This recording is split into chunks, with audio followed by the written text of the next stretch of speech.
You know Paris as the city of light, a place of unparalleled romance, glowing beneath the Eiffel Tower, filled with the scent of fresh pastries and the soft murmur of lovers walking along the Seine. But beneath these pristine cobblestones lies a history so violently suppressed that the city itself spent centuries trying to wash away the blood. Imagine the bitter winter of 1439. The air doesn't smell of perfume, it reeks of sulfur, rotting flesh, and frozen mud. The streets of the most glorious city in Europe are terrifyingly silent. A shadow slips through the crumbling Saint-Antoine gate. It isn't an English soldier or a desperate thief. It is a massive reddish beast with a stump for a tail and piercing yellow eyes, known to the terrified locals as Courtaud, short tail. And he is not hunting alone. A starving pack of man-eating wolves is prowling through the very heart of human civilization. They aren't scavenging for discarded scraps in the night. They are hunting human prey. In broad daylight, right in the shadow of the magnificent Notre-Dame cathedral, they are dragging toddlers from their screaming mother's arms. But here's the chilling truth. This wasn't a random act of nature. The wolves of Paris were the terrifying climax of a century where the city, quite literally, ate itself alive. To understand how apex predators could treat a global capital like their personal feeding ground, you have to look into the absolute abyss of the 15th century, a time when the Seine choked on the blood of massacres, when the Black Death forced the saturated ground to vomit up its own dead, and when the reigning monarch sat in his own filth, screaming in terror because he believed his body was made entirely of fragile glass. We are peeling back the romantic facade to uncover the darkest century in human history. How does a shattered kingdom survive famine, plague, foreign occupation, and literal man-eaters? And what terrifying monster did they have to create to finally stop the bleeding? The answers are buried deep in the mud of a city that lost its mind. The nightmare of 1439 didn't begin with the wolves. It began 50 years earlier, not in the dark forests of the countryside, but inside the gilded, suffocating halls of the royal palace. It started when the mind of a king simply broke. In the late 14th century, France was ruled by King Charles VI. In his early years, he was a man deeply loved by his subjects, appropriately dubbed Charles the Beloved. But history remembers him by a much darker, tragic title, Charles the Mad. His descent into insanity wasn't a slow, quiet decline. It was an explosive, bloody rupture. During a military expedition in 1392, a sudden, inexplicable frenzy seized the king. He drew his sword under the scorching summer sun and slaughtered several of his own loyal knights, screaming wildly before he could finally be restrained. But this violent outburst was only the beginning of a profound and terrifying psychological collapse. Charles soon developed a bizarre and paralyzing affliction known as the glass delusion. The most powerful man in Europe became absolutely convinced that his body was made entirely of fragile, paper-thin glass. He was terrified that the slightest bump, the lightest touch from a servant, or even a sudden movement would cause him to literally shatter into a million pieces. To protect himself, the King of France had rigid iron rods meticulously sewn into the lining of his velvet clothing to reinforce his fragile frame. He banned his own wife from entering his chambers. He refused to bathe or change his clothes for months on end, sitting in his own accumulating filth, whimpering in the shadows of the Hôtel Saint-Paul. He didn't even recognize his own name or remember that he had children. When the head of a state shatters, the body begins to rot. And rot it did. With the king locked away in a terrifying prison of his own mind, the government ground to a complete halt. There was no one to enforce the laws, no one to pay the armies. The throne was empty, yet occupied. A massive power vacuum had opened up right in the heart of Paris, and it wouldn't be long before ambitious men decided to fill it with fire and blood. If the king's madness was a quiet, suffocating rot inside the palace, what happened next was an explosion of sheer, unadulterated terror.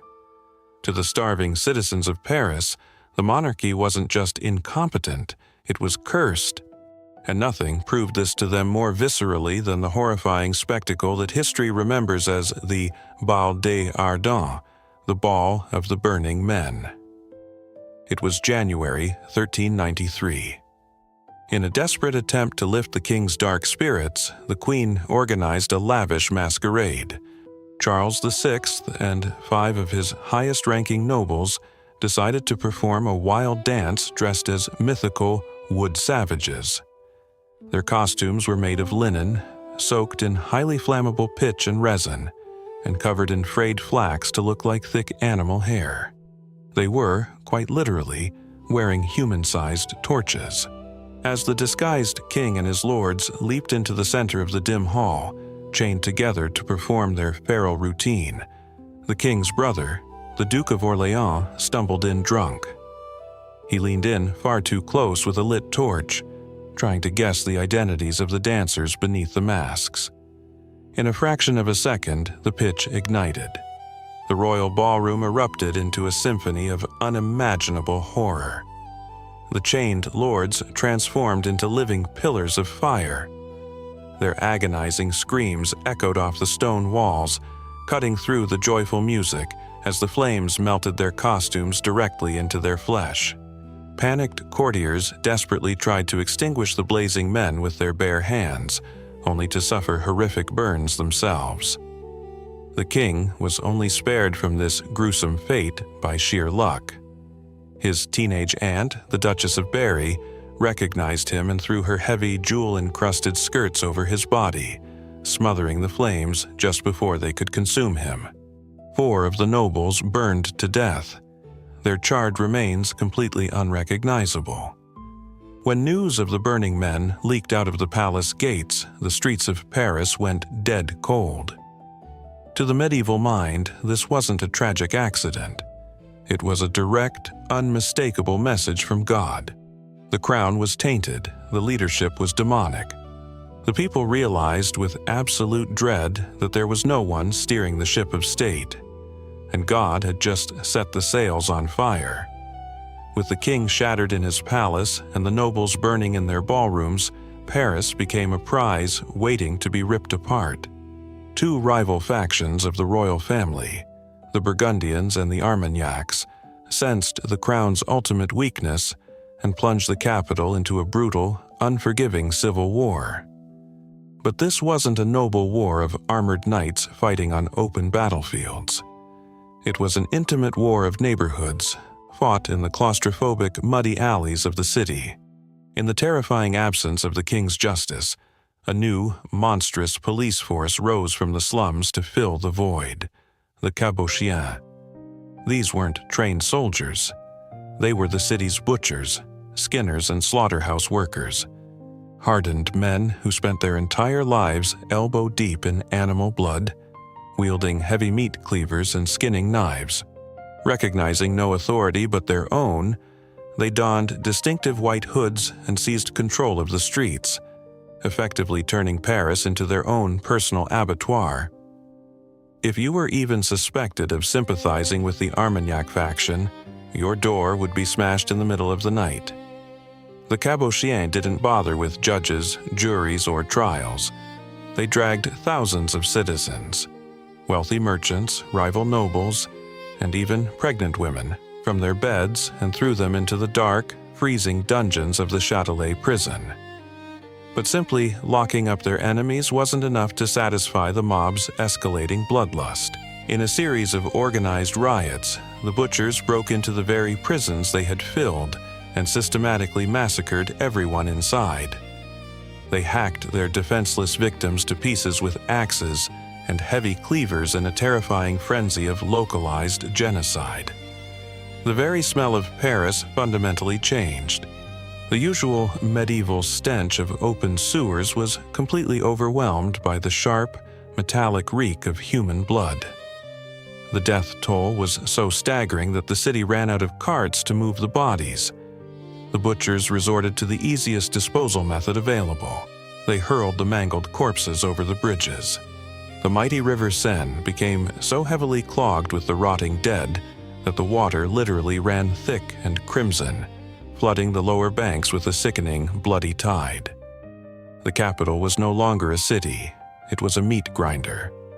The streets of Paris were drowning in blood, but the true nightmare lay just beneath the surface. With the relentless political massacres and the lingering, deadly shadow of the Black Death, the city simply ran out of room for its dead.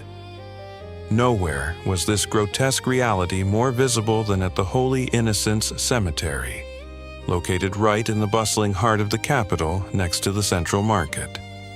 This wasn't a peaceful, quiet resting place. It was an overflowing mass grave that held the remains of over 2 million people. The soil had become so supersaturated with decomposing bodies that the earth itself could no longer contain them.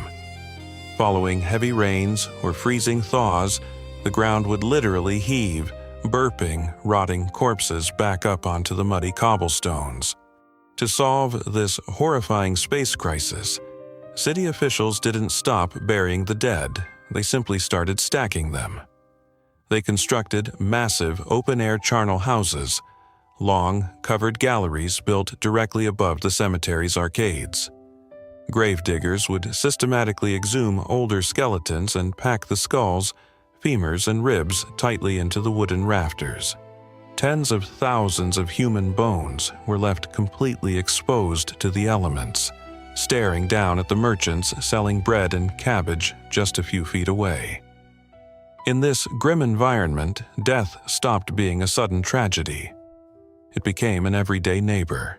It was here, surrounded by mountains of human skulls, that a chilling new artistic and cultural movement was born: the Danse Macabre, or the Dance of Death. A massive, terrifying mural was painted along the cemetery walls, depicting a grinning skeleton leading a king, a bishop, and a peasant equally into the grave. The message to the citizens was brutally clear. It didn't matter how rich, powerful, or holy you were, the earth was waiting, and it was always hungry. Living constantly in the shadow of the charnel houses fundamentally broke the psychology of the Parisians. They became hardened, deeply cynical, and completely desensitized to horror. They were a people primed for absolute desperation, completely unaware that a miracle was about to knock on their gates, a miracle they would try to kill. By 1429, the people of Paris were hollowed out, starving, and trapped in a city that had become a fortress of absolute paranoia. They were desperate for salvation. And then, news reached the heavily guarded gates. A teenage peasant girl from Lorraine was leading an army toward them. She claimed she heard the voices of angels. She claimed she could restore the French crown and drive out the English occupiers once and for all. To the rest of the world, and to history, she was a divine savior. Her name was Joan of Arc.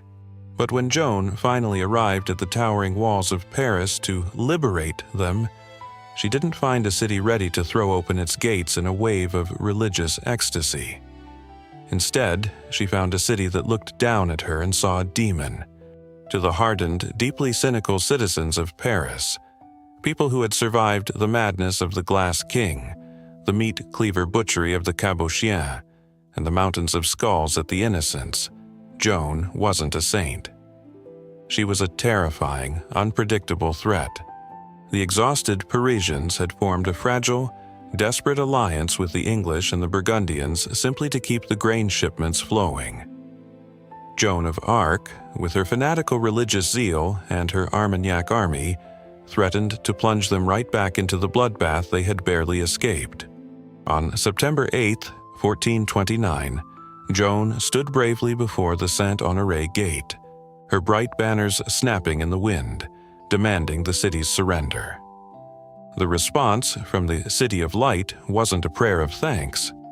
It was a crossbow bolt. The heavy iron projectile tore completely through her thigh, pinning her violently to the mud of the dry moat.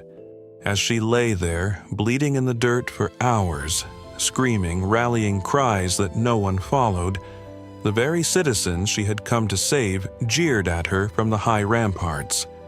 They spat down at her, calling her a putain, a whore, and a witch.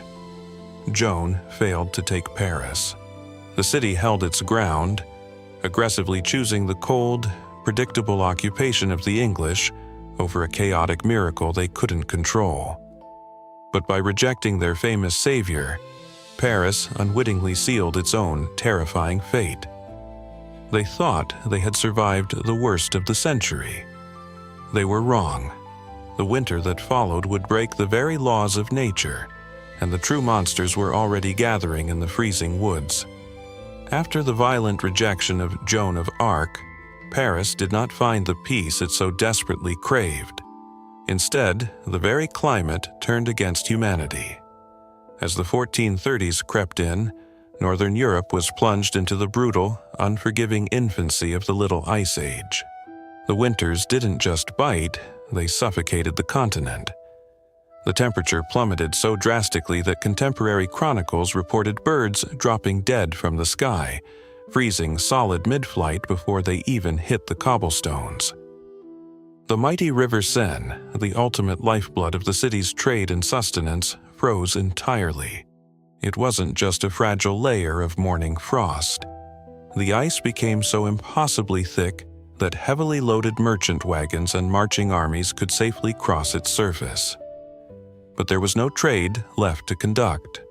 The rural farmlands surrounding the capital had already been scorched to ash by decades of civil war. And now, the merciless frost killed whatever pitiful, stunted crops remained.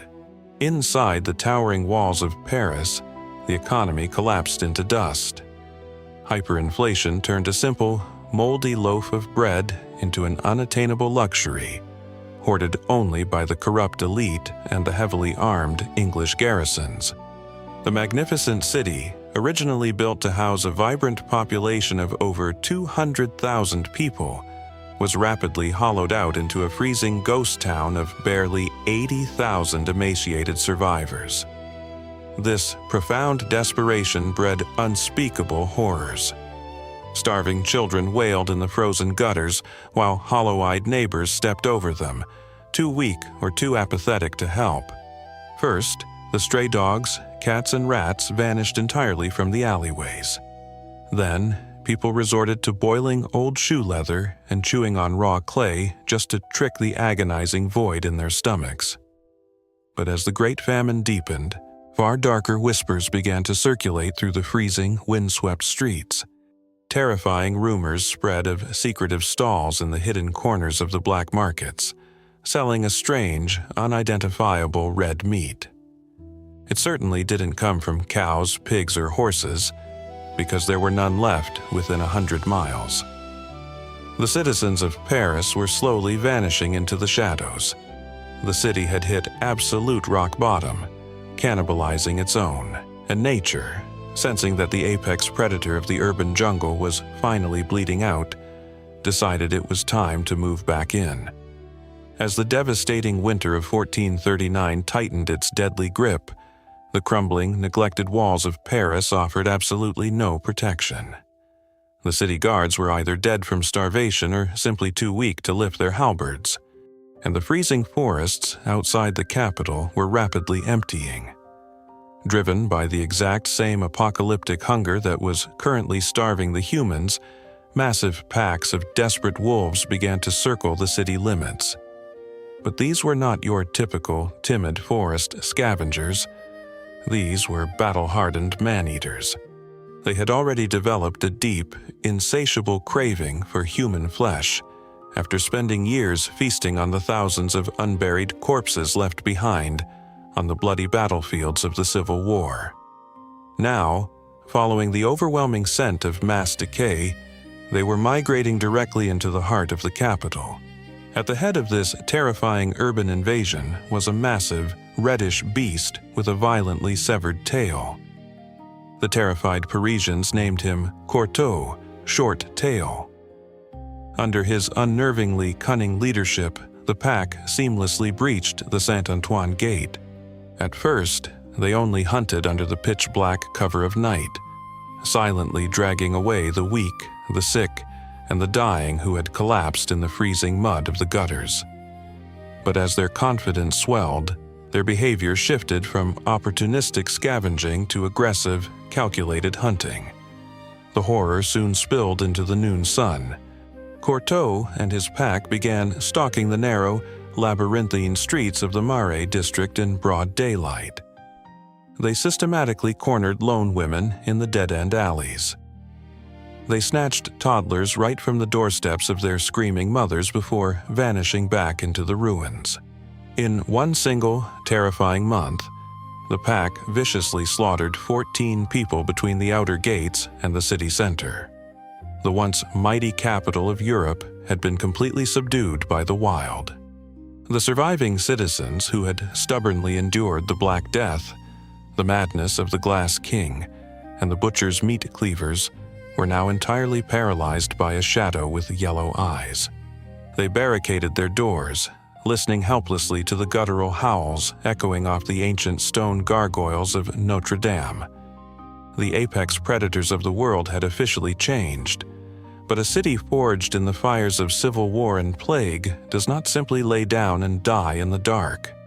The Parisians had survived butchers, famines, and mad kings. They were not going to surrender their capital to wild animals. The absolute terror of Courtaud's reign finally ignited a primal, explosive rage within the surviving population. They didn't pray for a miracle this time. They became the monsters they needed to be. In an unprecedented display of brutal, calculated unity, the citizens laid a trap. They purposefully baited the starving pack, drawing Courtaud and his followers deeper and deeper into the claustrophobic urban labyrinth.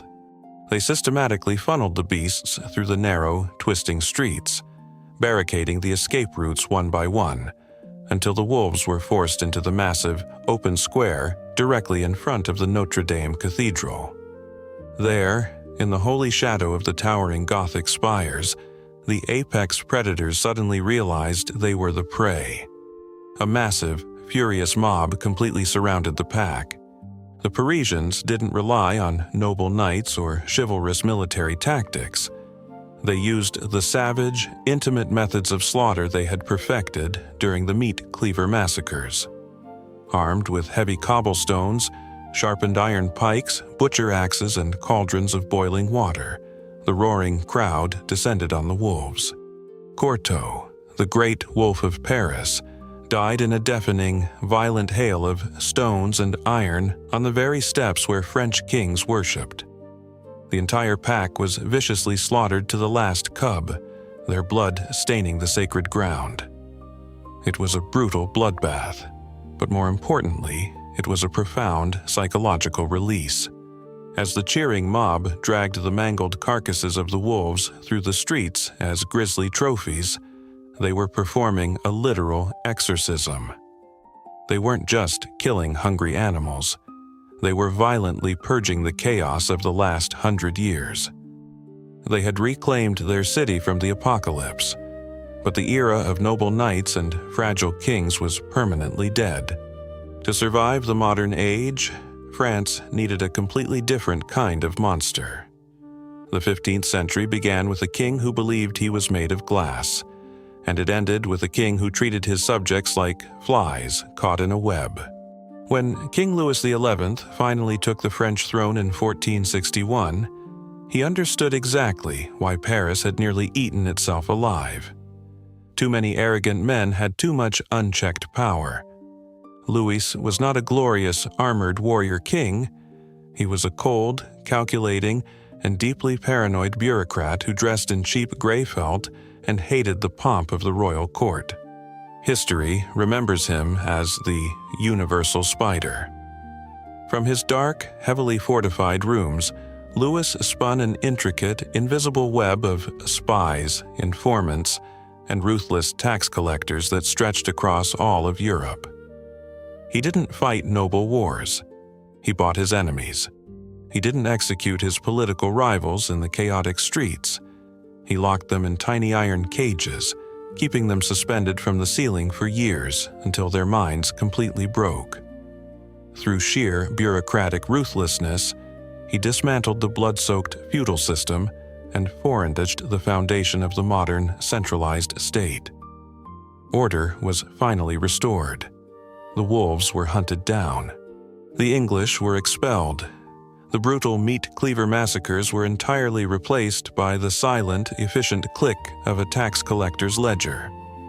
But as the spider tightened his iron grip, the people of Paris realized the terrifying price of their survival. They had successfully traded the terrifying freedom of a failed state for the suffocating, inescapable security of a modern dictatorship. They traded the wolf for the spider. As the bells of Notre-Dame rang in the dawn of the Renaissance, the gruesome Danse Macabre murals were painted over. The overflowing boneyards were slowly covered. The city of light began to glow once more. But beneath the beautiful, romantic boulevards of modern Paris, the bones of the darkest century remain, a silent, chilling reminder that civilization is always built on a foundation of sulfur, madness, and blood. Would you have traded your freedom to survive the wolves of Paris? Let me know your thoughts down in the comments below. And if you want to uncover more dark history that the textbooks tried to erase, make sure to hit that subscribe button. The shadows always have more to tell.